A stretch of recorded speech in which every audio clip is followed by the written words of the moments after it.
Jocelyn, merci de nous accueillir chez vous. On va se tutoyer parce qu'on doit le dire d'entrée de jeu, on se connaît depuis longtemps. Je connais plusieurs personnes de ta famille également. Et la raison pourquoi tu nous reçois chez vous aujourd'hui, c'est pour parler du mois de la santé rénale, parce que ça, c'est une situation qui est bien connue dans votre famille. Deux de tes frères étaient diabétiques et souffraient depuis de nombreuses années d'insuffisance rénale. Et au cours des dernières années, tu avais entrepris un processus, toi, pour faire un don de rein. Quand est-ce que c'est survenu, ce processus-là, dans ta tête? D'avoir côtoyé mes deux frères avec leurs problèmes de diabète pendant toutes leurs années de vie pratiquement, parce que ça s'est déclaré très tôt, dans leur enfance, adolescence, c'est comme s'il y avait un sentiment qu'un jour, ça pourrait arriver, qu'il y ait un besoin d'une greffe. Donc moi, j'ai vécu avec cette pensée qui m'habitait tout le temps. Et puis, dans les dernières années, justement, mon frère Richard était en très mauvais état. Mon frère Bernard avait déjà commencé la dialyse. Donc, il y a quelque chose, l'évolution allait dans cette direction-là. Et mon frère Richard faisait souvent la demande en disant est-ce que tu m'avais déjà parlé d'un don de rein? Es-tu encore volontaire? Es-tu encore partant? Puis je répondais toujours oui. Ça ne porte pas beaucoup à conséquence de dire oui quand on n'est pas arrivé au moment de procéder. Mais pour moi, c'était un consentement qui était tacite toutes ces années-là. Et à partir de quand as-tu entrepris les démarches pour le faire? Il y a 3 ans à peu près, quand la situation de mon frère se dégradait, sa santé vraiment le déclinait.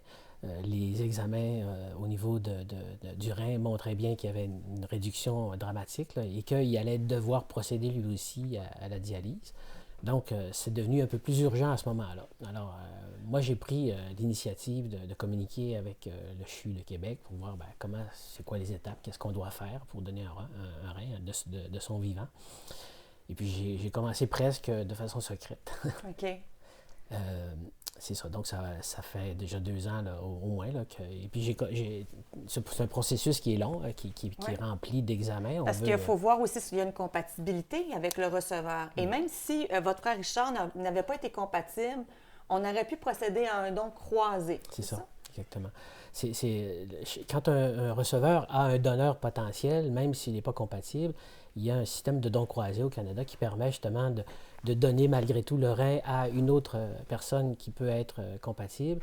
Le donneur de cette personne-là peut donner de son côté soit à celui qui n'a plus son donneur, soit encore à un autre. Donc, il peut y avoir une chaîne comme ça qui se produit, qui peut aller de 3 à 6 receveurs, là, de manière à assurer que chaque receveur reçoit un rein qui est parfaitement compatible. Au bout de la chaîne, ça crée, c'est ça libère des gens de la liste en attente de greffe. C'est une chaîne de dons. Donc, Richard, malheureusement, n'aura pas eu le temps de compléter ce processus-là. Il est décédé subitement d'un malaise en mars 2022. Comment as-tu réagi? C'est moi qui ai découvert Richard.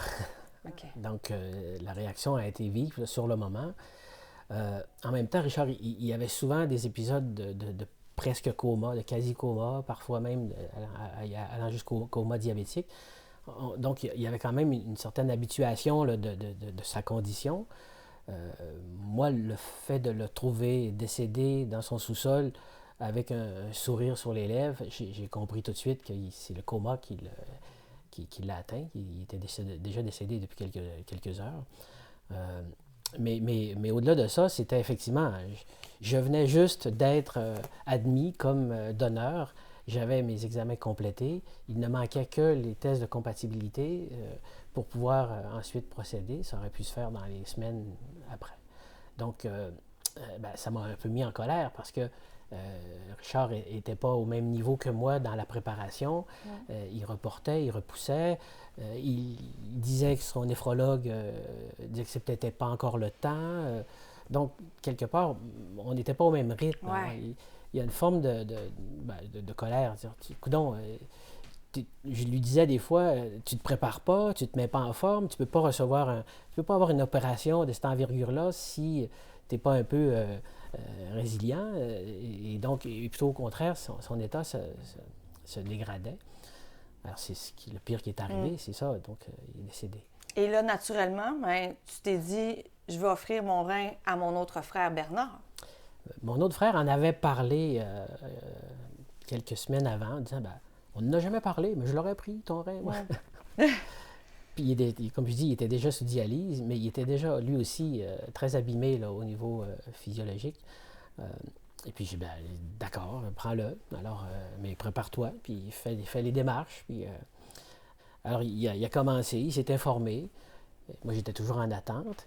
Et puis, une infection est arrivée en juin de cette année-là. Puis, son état général était tellement, lui aussi, dégradé que finalement, l'infection l'a emporté. Il est mort en juin. 3 mois plus tard, Exact. donc très rapidement. Donc, double deuil à vivre en famille. Quand as-tu pris la décision de poursuivre quand même tes démarches et de donner ton rein à un pur inconnu? Ben, connaissant les conséquences désastreuses d'une santé rénale défectueuse, de le voir concrètement, on nous l'avait annoncé très très tôt que l'espérance de vie est peut-être pas aussi longue, mais avec les greffes, on peut aller chercher un 10 ans, un 20 ans. Une deuxième greffe, certaines personnes sont greffées 2 fois. Donc, je me suis dit, ben, étant donné que je suis qualifié comme donneur, étant donné que je suis sensibilisé à la réalité de la santé rénale, des problèmes que ça amène, je me dis peut-être pourquoi pas. Puis c'est vrai que l'équipe médicale au CHU de Québec vont toujours ouvrir la porte. Vous voulez faire quoi maintenant?